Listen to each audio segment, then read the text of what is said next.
Dear students, welcome to the preparational slidecast that will prepare you for the writing class of 2 International Trade English A. We're going to start with a one-paragraph text, something you should know how to write from our English for Business class last year.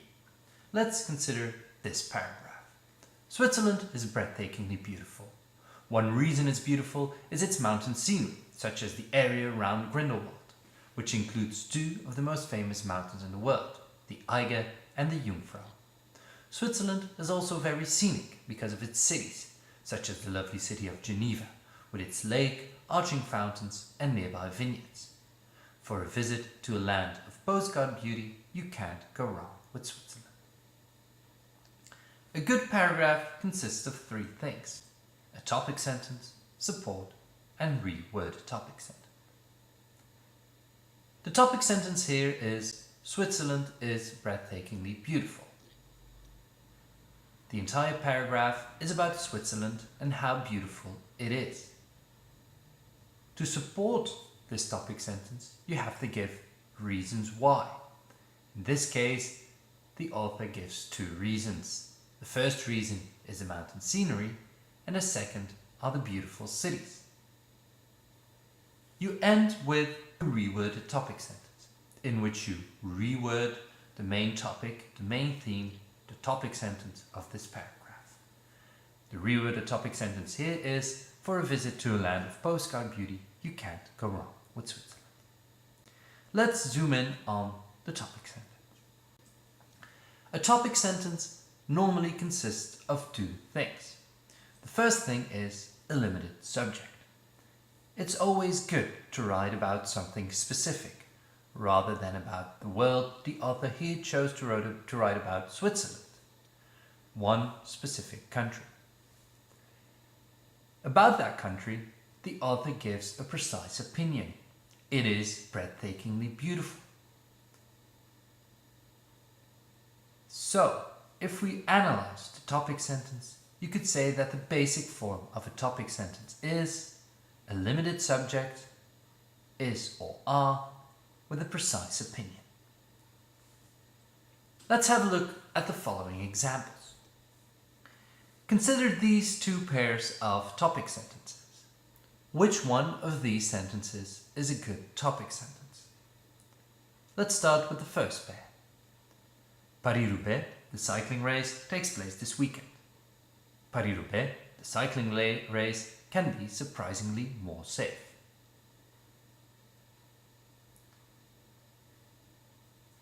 The first one, Paris-Roubaix, the cycling race takes place this weekend, has a limited subject, Paris-Roubaix. Yet, there's no opinion. There's no real opinion what the author thinks about the race. It's more or less a statement. It takes place this weekend. The second one is a better topic sentence. Paris-Roubaix, the cycling race, the limited subject, can be surprisingly more safe. A precise opinion. The second pair. Eden Hazard scored a goal against Tottenham. Eden Hazard scored a beautiful goal against Tottenham. The limited subject of both is the goal Eden Hazard scored against Tottenham. The first one does not give an opinion. It's just another statement, an observation. The second one, on the other hand, does give an opinion. You can rephrase the topic sentence as the goal Eden Hazard scored against Tottenham is beautiful. Note that if you have a good topic sentence, it's easy to think about support. What made the goal of Eden Hazard beautiful? Maybe it was on the last couple of seconds. Maybe it was a long distance goal. Maybe he did a great action just before the goal. Same goes for Paris-Roubaix, the cycling race can be surprisingly more safe. How can they make the race more safe? For example, not riding on the cobblestones, or having less riders, or having more police. This brings us to support. Support normally falls into three categories. Let's consider each category with an example. The first example. Switzerland is breathtakingly beautiful. One reason it's beautiful is its mountain scenery. Switzerland is also very scenic because of its cities. Support can be examples. Here the reasons why Switzerland is beautiful are examples. The scenery and the cities. Examples can be two things. Quick examples, like here, or narrative examples. Narrative examples are more or less anecdotes in which you narrate your own experience or the experience of somebody else. For example, Switzerland is breathtakingly beautiful. When I visited Switzerland for skiing, I was amazed by the beauty of the snow on the trees and the mountains, where you give more or less a bit of a story. The second example, and way to add support to your topic sentence. Switzerland is breathtakingly beautiful. 85% of people who visited Switzerland say it is the most beautiful country they have ever visited. Here you give a number, you give statistics, data. The last example, Switzerland is breathtakingly beautiful. National Geographic voted it the most beautiful country in 2011 and 2015. A third and final easy way to add support is by adding a statement of an authority. In this case, National Geographic is a well-read and renowned travel magazine, and if their readers consider it most beautiful, then it probably is. So, 3 ways to add support. Support can be examples, statistics, and statements by authority. Let's look at an example in which you add support. The topic sentence here is the person who recommends we buy a second copying machine. The reworded topic sentence at the end is, for these reasons I strongly urge we buy a second copier. So the entire paragraph will be about buying a second copier and why this is needed. The person gives 3 reasons of specific support. The first one.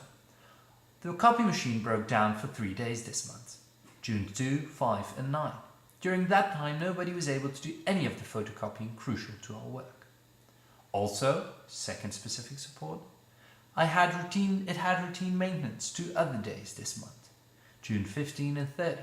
Then too nobody could use the machine. Finally, Neil and Sharon had a large photocopying project that kept others from using the machine 3 other days, June 1, 3 and 4. This is more of a narrative example. Okay, some quick thinking for yourself. Think about 3 types of support for the following statement. Buying a digital camera over the internet can save money. Try to make up 1 statistic, a narrative example, and a statement by an authority.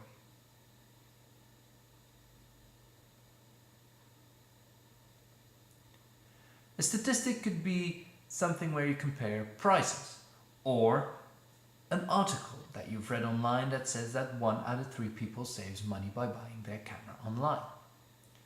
A narrative example could be a story about how you were looking for a camera and found the same model online cheaper than in stores. And a good authority for buying a digital camera over the internet could be a consumers union like the Belgian Testaankoop, or a comparison, for example, by bol.com, although they would have benefits in saying that the internet is safer or can save you money to buy. Let's end by looking at the reworded topic sentence. The reworded topic sentence here is, for a visit to a land of postcard beauty, you can't go wrong with Switzerland. A reworded topic sentence is a paraphrase of the original topic sentence. Switzerland is repeated, and breathtakingly beautiful is paraphrased as a land of postcard beauty. It says beautiful as on a postcard.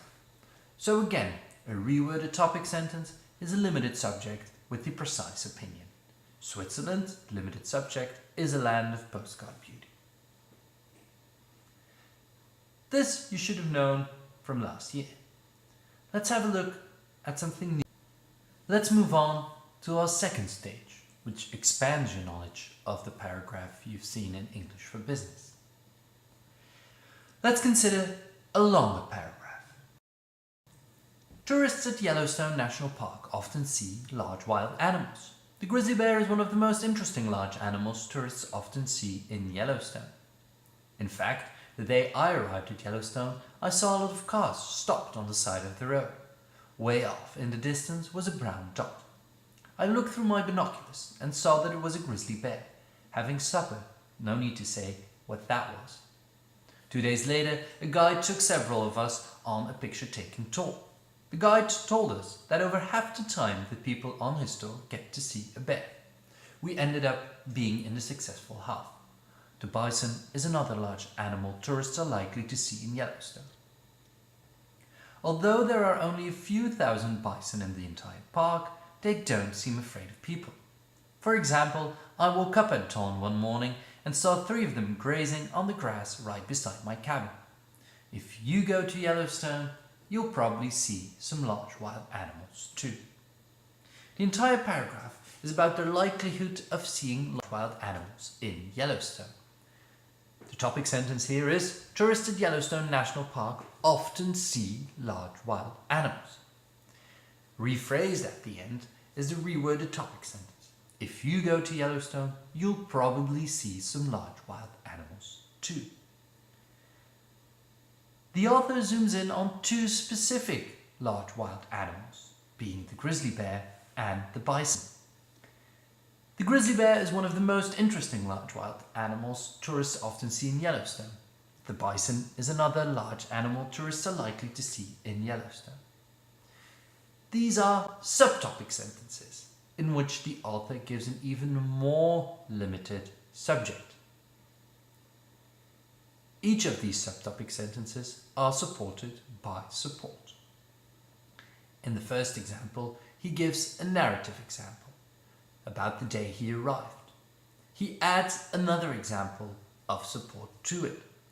He talks about a guide, an authority, who even gives a statistic that half of the people on his tour get to see grizzly bears. The bison is supported by a narrative example. The author talks about how he saw bisons grazing right beside his cabin. Let's zoom in on the subtopic sentence. The subtopic sentence, one of the 2 here, is the grizzly bear is one of the most interesting large animals tourists often see in Yellowstone. Just like a topic sentence, we get again a limited subject and a precise opinion about that subject. So it is very similar to the topic sentence. Yet subtopic sentences are a bit different. They give even a more limited subject and they answer a different type of question. There are several questions a subtopic sentence can answer. Why, how, when, and what, for example. What large wild animals do tourists often see at Yellowstone? Well, the grizzly bear and the bison. Other subtopic sentences could have answered other questions, like why do tourists at Yellowstone National Park often see large wild animals? Reason could be that Yellowstone is an ideal climate for large wild animals, or that it has been protected so long. How do they see them? For example, when they go on a tour, or there is even maybe a museum. And then when do tourists at Yellowstone National Park often see large wild animals? In the morning or late in the evening. Those could all be answers. If you have a good topic and subtopic sentence, it is very easy to come up with reasons of support, especially if you think about these questions. In the following slide, we would like to introduce 2 new topics that are key to writing a good paragraph, especially a longer one. The 2 terms we would like to introduce are unity and coherence. Let's start with unity. Unity means that all of your support really supports your topic sentence. It means you don't start to drift or you start writing about things that don't matter. If you're writing about Yellowstone and large wild animals you see there, you shouldn't write about small animals, or you shouldn't write about another park. If you're writing about how beautiful Switzerland is, don't start comparing it to France and telling us how ugly France is, for example. Unity means you stick to the topic you phrased in your topic sentence. The second term is coherence. Coherence means that you have clear signals in your sentences showing how the parts of your support relate to each other and to the topic sentence. You can achieve coherence in several ways. Coherence can be achieved in several ways. The first way how you can make a text more coherent is by explaining the support. You can explain the support by writing a bit more about it. Important here is that you stay on topic. Think about the concept of unity. Each good subtopic sentence would be easy to explain. The second way to add coherence is by reminding the reader about the topic sentence. You give paraphrases. You can use exact words of the opinion, but you can also use other words that suggest or that link back to the topic sentence. For example, Switzerland is breathtakingly beautiful and Switzerland is a land of postcard beauty. A third way to add coherence is by adding linking words, transitions, that show you're going to give an idea or an example, a contrast or a conclusion. Let's consider the following paragraph. Travis McGee, the main character in many adventure novels by John D. MacDonald, is more than just a tough guy. For one thing, he often depends on his mind, not his physical gifts, to outsmart the villains, who are often financial schemers, by beating them at their own game. Another way he's not just a tough guy is that he always gets emotionally involved with the people in the case, often fancying himself deprecantly as Don Quixote, doing battle with windmills. A final reason is that, unlike many tough guys, he's intensely loyal to his friends, willingly helping them when they've reached bottom, celebrating with them when they gain success, risking his life for them when they're in danger. So as you can see, McGee is far more than a guy with more than his share of physical toughness. The entire paragraph is about Travis McGee, the main character in many adventure novels by John D. MacDonald, a limited topic. And what is the precise opinion? Well, that he's more than just a tough guy. This is also rephrased at the end in the reworded topic sentence. McGee is far more than a guy with more than his share of physical toughness. How does the author add coherence? Let's look at what I have highlighted. He adds transitions. For one thing, another way, a final reason. So as you can see, 3 times to introduce a topic, an example, for one thing, another way, a final reason. In the end, he adds, so as you can see, to signal he's going to give a conclusion. He uses 2 paraphrases. Another way, he's not just a tough guy. And a final reason is that, unlike many tough guys, in which he paraphrases the sentence more than just a tough guy. One time by completely repeating it, and a second time by really paraphrasing it. Each time he also explains the support.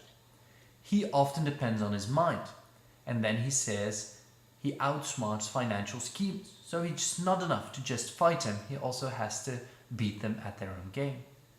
He's also not just a tough guy, he gets emotionally involved, fancying himself as a Don Quixote.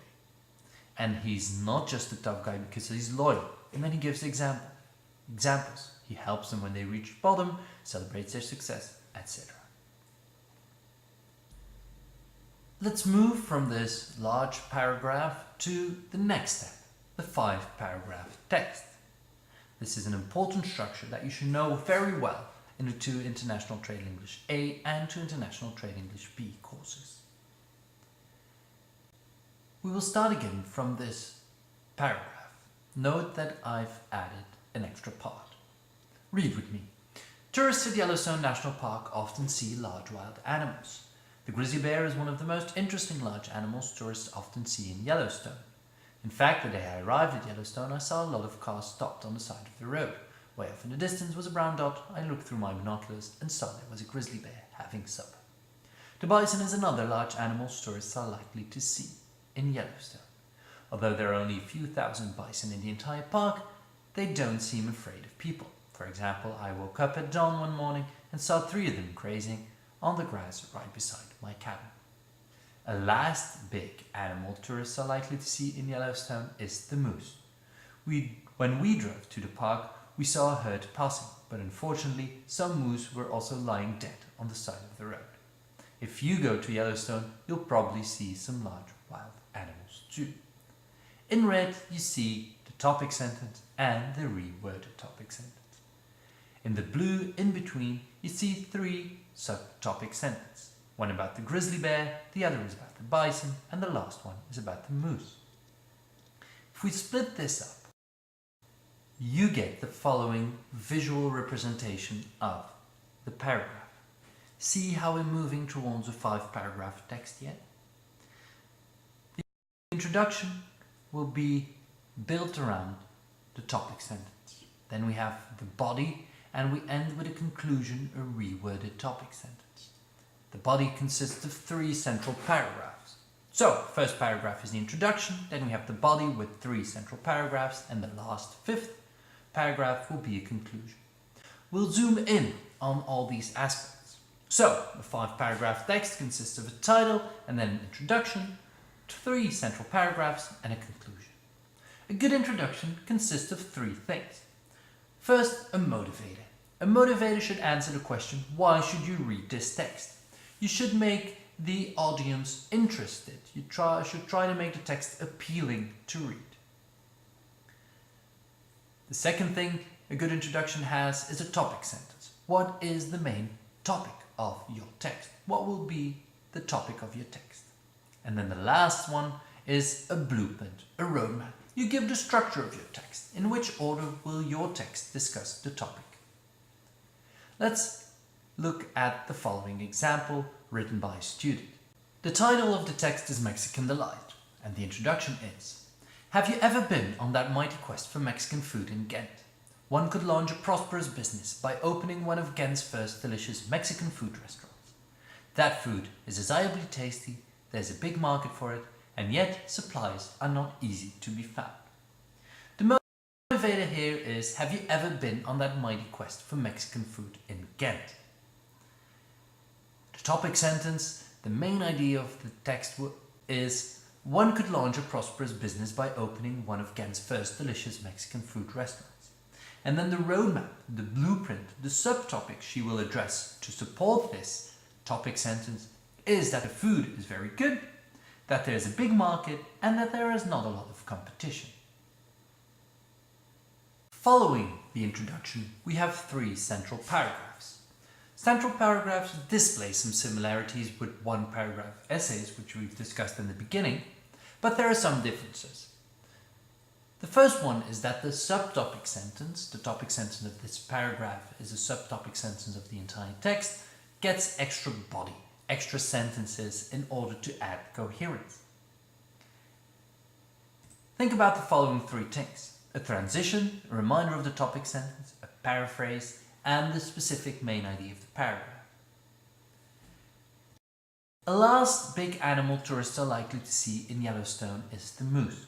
This is the subtopic sentence. The transition here is a last. The topic sentence that's rephrased from the original one is big animals tourists are likely to see in Yellowstone, and then we have the main idea of this paragraph, the more limited subject being the moose. The rest of the paragraph will be about the moose. The last thing to notice about central paragraphs is that there is no need for a reworded topic sentence, so you can delete this. We end our text with a conclusion. A conclusion should mirror the introduction. Remember that the introduction consists of 3 things: a motivator, a topic sentence, and a roadmap or blueprint. If our conclusion should mirror our introduction, we're going to start with repeating the main points through the blueprint or roadmap. This is optional. You don't have to do this. What you do need in a conclusion are definitely the 2 following things: a reworded topic sentence, paraphrase of the original topic sentence as a conclusion to remind the reader what you've talked about.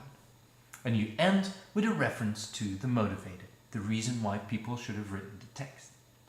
Let's look at the text Mexican Delight again. The introduction of Mexican Delight was the following. Have you ever been on that mighty quest for Mexican food in Ghent? One could launch a prosperous business by opening one of Ghent's first delicious Mexican food restaurants. That food is desirably tasty, there's a big market for it, and yet supplies are not easy to be found. Following this introduction, the student wrote 3 central paragraphs. The first one was about how good the food was, the second one about the big market, and the third one about supplies being not easy to be found. In the end, she ends with a conclusion, in which she first repeats the main ideas of the central paragraphs, then there's a paraphrase of the topic sentence, and she ends with a reference to the motivator. Let's have a look. Altogether, it's quite obvious that any delicious Mexican food restaurant opening now, there are a high demand and no competition. Would do profitably great in Ghent. To my fellow questers, salvation could be near. The student first repeats the desirably tasty food in delicious Mexican food, the big market in high demand, and that there are no other supplies in no competition, and then she paraphrases the prosperous business in would do profitably great in Ghent. The reference to the motivator is to my fellow questers, salvation could be near. This was our introductory PowerPoint on the 5-paragraph text. Remember that you can also read up on the 5-paragraph text in our reader, where you'll find more information also on the elements of the 5-paragraph text, but similarly on the title, how to write a good title, for example. Do take the time to read through the manual. You'll see a lot of things you saw in the presentation. It's good to repeat that, but you can browse over it easily and you can focus on the things you need more or that are new in the reader. We look forward to seeing you in class to practice the writing of the 5-paragraph text structure.